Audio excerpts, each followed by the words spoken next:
Table बघूया. L ची value 0 असताना possible values of m is equal to काय असणार आहे, 0 असणार आहे. एल ची व्हॅल्यू काय केली, 0 पुट केली, 2 into 0 0 झालं, प्लस 1 म्हणजे काय असणार आहे, एक व्हॅल्यू असणार आहे. एक व्हॅल्यू असेल तर कुठून कुठपर्यंत असणार आहे ते -L2 प्लस एम. ठीक आहे. मग तुम्ही काय म्हणतोय आपण, एल ची व्हॅल्यू 0 असेल तर -0 टू प्लस 0 म्हणजे काय असणार आहे, लास्ट ऍट लास्ट काय असणार आहे, 0च असणार आहे. म्हणून काय लिहिलं आपण, एल ची व्हॅल्यू 0 असताना पॉसिबल व्हॅल्यूज ऑफ एम काय असणार आहे, 0 असणार आहे. आणि 0 एल ची व्हॅल्यू 0 असताना मी अगोदर सांगितलं होतं ऑर्बिटल्स कोणते फॉर्म झालेले असतात, एस ऑर्बिटल फॉर्म झालेले असतात. एल इज इक्वल टू 0 असेल तेव्हा एस ऑर्बिटल असतं, एल इज इक्वल टू 1 असेल तेव्हा p, l is equal to 2 असेल तेव्हा डी, आणि एल इज इक्वल टू 3 असेल तेव्हा काय असतं, एफ ऑर्बिटल प्रेझेंट असतं. नेक्स्ट बघा, टोटल नंबर ऑफ ऑर्बिटल्स काय असणार आहेत, 1 असणार आहे. जेव्हा ऑर्बिटल एस असेल तेव्हा त्याच्यामध्ये एकच ऑर्बिटल असणार आहे, पॉसिबल व्हॅल्यू एकच आली एम, म्हणून काय म्हणतोय आपण, टोटल नंबर ऑफ ऑर्बिटल्स काय असणार आहे, एकच प्रेझेंट असणार आहे.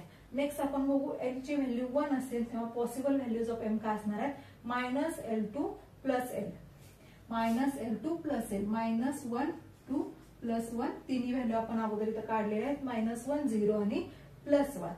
मग ह्या 3 व्हॅल्यू असणार ऑर्बिटल कोणता आहे, असं पी ऑर्बिटल आहे. आणि आपण काय म्हणतो, टोटल नंबर ऑफ ऑर्बिटल्स त्याच्यामध्ये प्रेझेंट असणारे किती आहेत, 3 आहेत. 3 का आहेत, तर एमच्या व्हॅल्यू किती आहेत, -1 0 आणि +1 अशा 3 व्हॅल्यू आलेल्या आहेत. म्हणून आपण काय म्हणतो, टोटल नंबर ऑफ ऑर्बिटल्स किती आहेत, 3 प्रेझेंट आहेत. नेक्स्ट बघा, एल ची व्हॅल्यू 2 असताना पॉसिबल व्हॅल्यूज ऑफ एम काय असणार आहेत, -2 -1 0 +1 +2. कसं काढलं हे, -L2 प्लस एल आपण काय करत गेलो, डिजिट्स लिहित गेलो. त्याच्यानंतर ऑर्बिटल्स फॉर्म कोणतं होतं, एल ची व्हॅल्यू 2 असताना ऑर्बिटल कोणता आहे, डी ऑर्बिटल आहे. आणि एम च्या व्हॅल्यू 5 असल्यामुळे टोटल नंबर ऑफ ऑर्बिटल्स काय आहेत, 5 प्रेझेंट आहेत.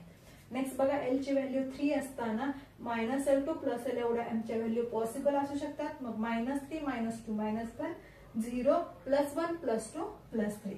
ऑर्बिटल्स फॉर्म झालेलं कोणतं असेल, एल ची व्हॅल्यू 3 असताना कोणतं ऑर्बिटल असतं, एफ ऑर्बिटल असताना टोटल नंबर ऑफ ऑर्बिटल्स काय असणार आहेत, 7 प्रेझेंट असणार आहे.